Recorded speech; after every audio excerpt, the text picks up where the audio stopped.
Okay, today I would like to do a presentation on the topic climate change. Okay, what is climate change?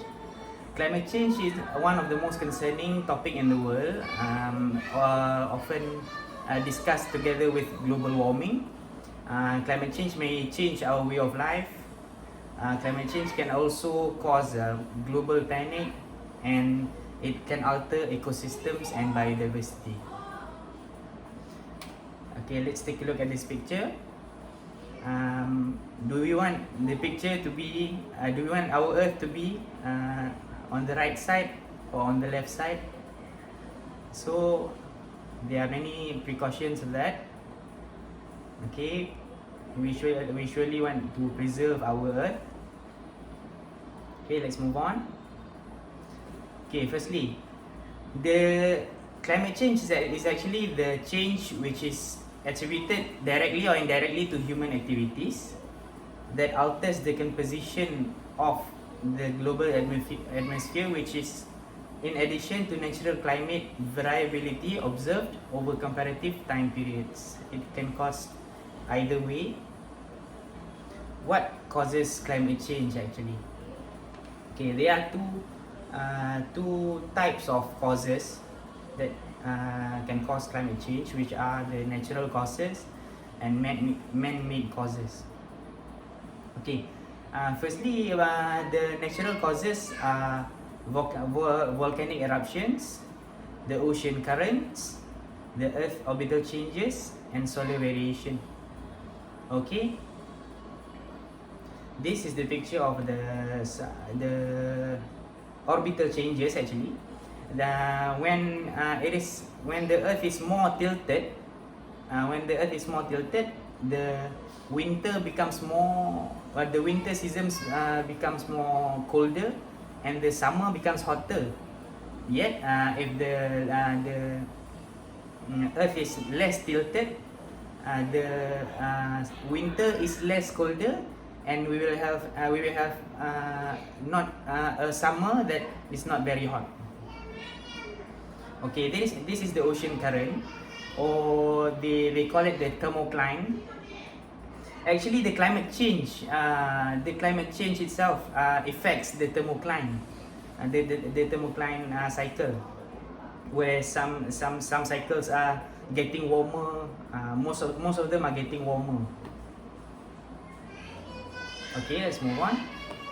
Okay, these are the man-made causes to climate change, which is even more than the natural causes. The greenhouse gases, the deforestation, coal mining, burning of fossil fuels, the burning of petrols and diesels from vehicles, the industrial processes, which produces lots of types of contaminants, industrial processes, and agriculture as well. Agriculture that use agriculture will mostly give out nitrates wastes. Okay, how about the climate change in the aquatic ecosystem? A study shows that climate change alters the ocean's structure, the habitat, the physical structures itself, and the distribution of organisms. Okay, the sea surface warming and sea level rise.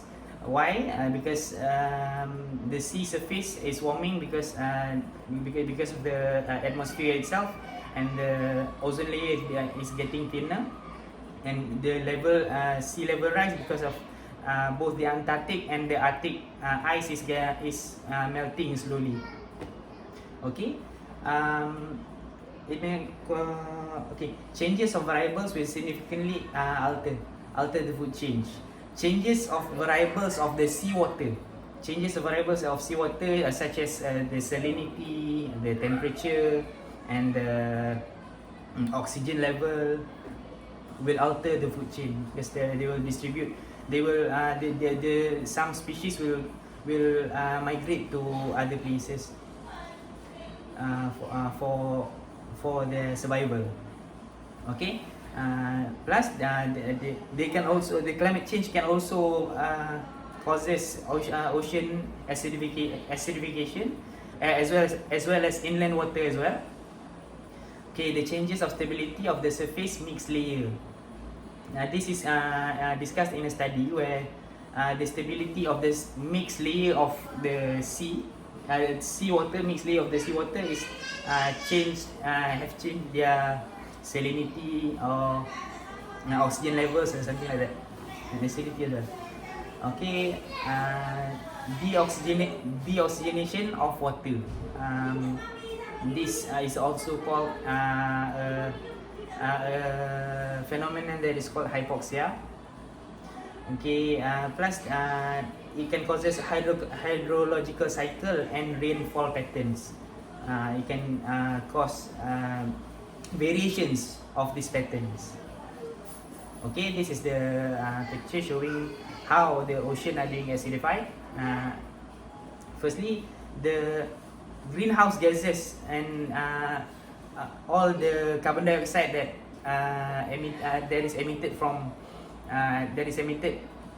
through the atmosphere eventually goes to the sea, and they will be dissolved in the seawater, and they will become carbonate ions and bicarbonate ions, which is making the sea become more acidic. Okay, how about the direct relationship between climate change and fish? Okay, it may cause hypoxia. Hypoxia is the deoxygenation of water, which will cause fish to die out of not enough oxygen.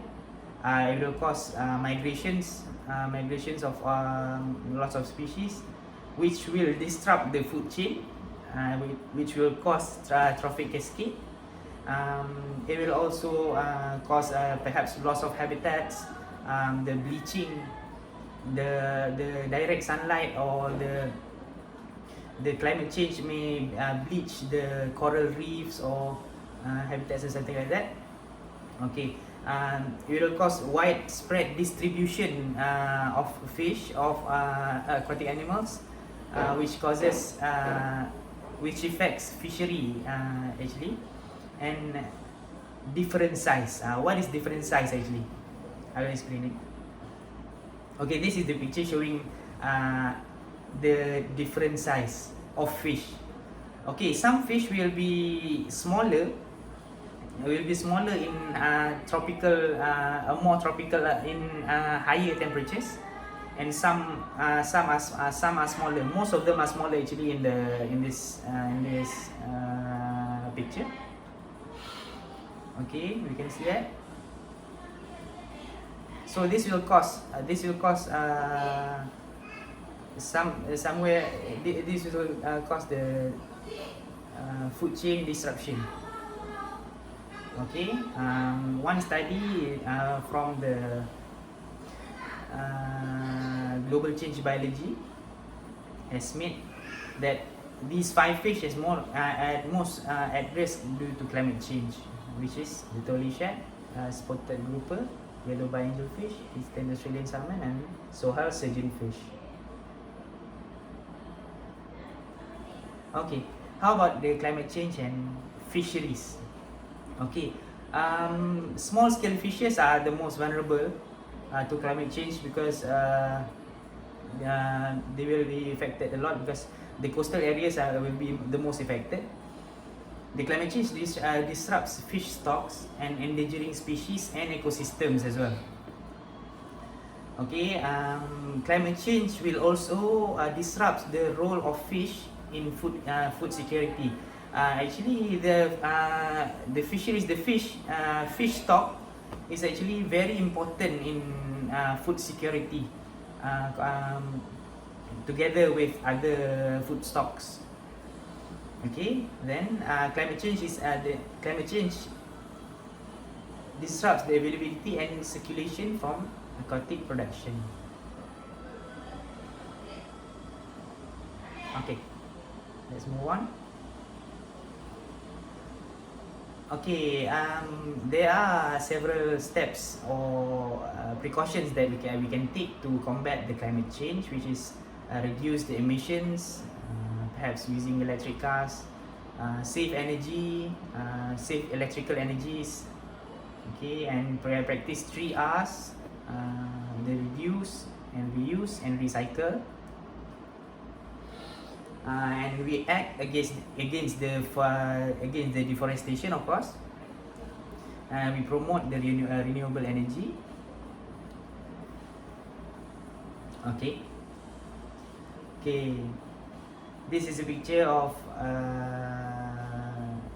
perhaps a very beautiful picture of coral reef and the trees and the beach, and we will sure we would like to have this kind of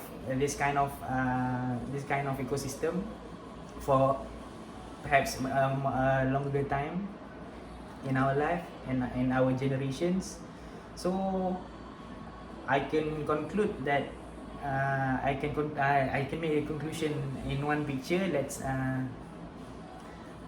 basically we need to go green. We need to practice all the practices that should slow down the climate change, and hopefully we'll have a better future in fisheries and in our life all together. Okay, thank you. Assalamualaikum.